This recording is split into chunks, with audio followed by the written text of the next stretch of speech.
আসসালামু আলাইকুম। অ্যাগ্রো হাউসে প্রত্যেককে স্বাগত।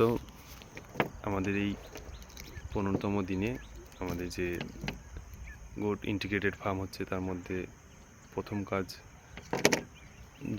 যে পুকুরগুলো আমরা করেছি এবং আমাদের মাঠ রেডি করেছি এবং পেছনে দেখতে পাচ্ছেন সাবমার্সিবল ব্যবস্থা করেছি। এখানে আমরা যে সেট করব তার মাপ করার পরে পিলারে খাল করা হচ্ছে। এখানেই আমরা স্টার্ট করব আজ থেকে। এরপরে ডে বাই ডে আমরা এখানে দিন রাত কাজ করে আগামী দিনের আপডেট আপনাদেরকে দিতে থাকবো। কীভাবে কী স্ট্রাকচার করছি দেখবেন। রাত্রি হয়ে গেছে, তাও আমরা কাজ করেছি। সারাদিন কাজ করার পরে এতটা কাজ হয়েছে আপাতত, সো চলছে যে করেই হোক আমার 2 থেকে 3 দিন, ম্যাক্সিমাম 4 দিনের মধ্যে কাজটা উদ্ধার করতে হবে। তো এই পরিশ্রমের ফল ইনশাল্লাহ আমরা পাবো। চালিয়ে যাচ্ছি, ভাই কাজ করছে।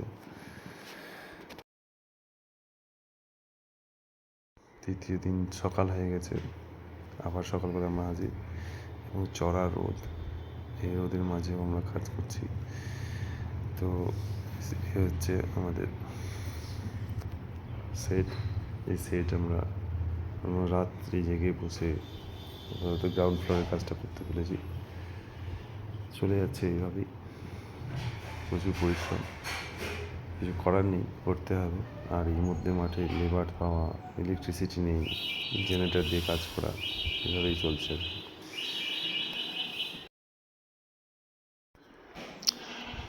এই দেখুন, আর এই হচ্ছে আমার ভাই যে এই সেটে কাজ করছে। টোটাল কাজটা মানে ওয়েল্ডিংয়ের কাজগুলো টোটালটা এই করছে, আর এই যে জেনারেটর দিয়ে আমরা কাজ করছি। এই দেখুন, এত রোদ, আমরা এই ছাতাটা কিনতে বাধ্য হলাম, রোদে থাকা যাচ্ছে না। আর পাশে জমিতে চাষ দিয়ে দিচ্ছি, চাষ না দিলে আমরা ফডা তৈরি করতে পারবো না। ছাগলের খাবার তৈরি করার জন্য ভুট্টা, নেপিয়ার যেই চাষ করে চাষ ওখানে ট্র্যাক্টরে দিয়ে দিলাম। আর আমাদের স্ট্রাকচারের মোটামুটি 50% অবধি আমরা করে ফেলেছি। এবার ওপর দিকটা হয়ে গেলে তারপরে আমরা টিনের সেট ফেট করবো। যেমন স্ট্রাকচারটা দেখুন, এই হচ্ছে স্ট্রাকচার। এরপরে আমরা টিন দিয়ে দেবো এবং ফ্লোরে আমাদের ম্যাট দিতে হবে। যে কোনো টাইপের ম্যাট আমরা দিতে পারি, সে ফাইবারের হোক বা উডেন হোক, দেখা যাক কী হয়। তার সামনে একটা ছোট্ট পুকুর আছে, পুকুরটাতে আমরা মাছ ফেলবো। এটা সিঁড়ি ছোট্ট একটা করেছি, 2.5 ফুট বাই 12 ফুটে। তো এসে সেই এগ্রিকালচার ল্যান্ড যেখানে আমরা চাষ করি, এই পাশে একটা সেট হবে, মাটি ভরাট দেখছি সেট হবে, কিছু গাছ লাগানো হবে। ঠিক আছে, আমাদের ফাইনাল যখন আসবে আমরা নেক্সট ভিডিওতে আপনাদের দেখাবো যে আমাদের সেটটা কত সুন্দর লাগছে।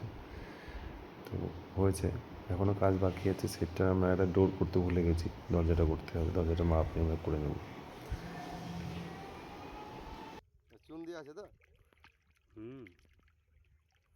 তাহলে জলটা লড়িয়ে দাও, দাদা এইভাবে এইভাবে ড্রামটা সোজা করো, এইদিকে এইদিকে এইভাবে এইভাবে জলটাকে লড়া, জলটা বার করে দাও, লড়া মাঝে মাঝে সব ছেড়ে দিই। হ্যাঁ, জোরে জোরে লড়া, 2 হাতে করে। চুন দিয়েছিলিস নাকি? না, চুন দিননি, তোমার ইয়ে দিয়ে দেবো এবার, তোমার পটাশ দিয়ে দেবো, বুঝলে তো। কটা দেখুন না, শীতকালে মাছের মুখে খাওয়া হয়, শীতকালে এখন দেওয়ার দরকার নেই। এখন দেবো না। এখন খাওয়া হবে।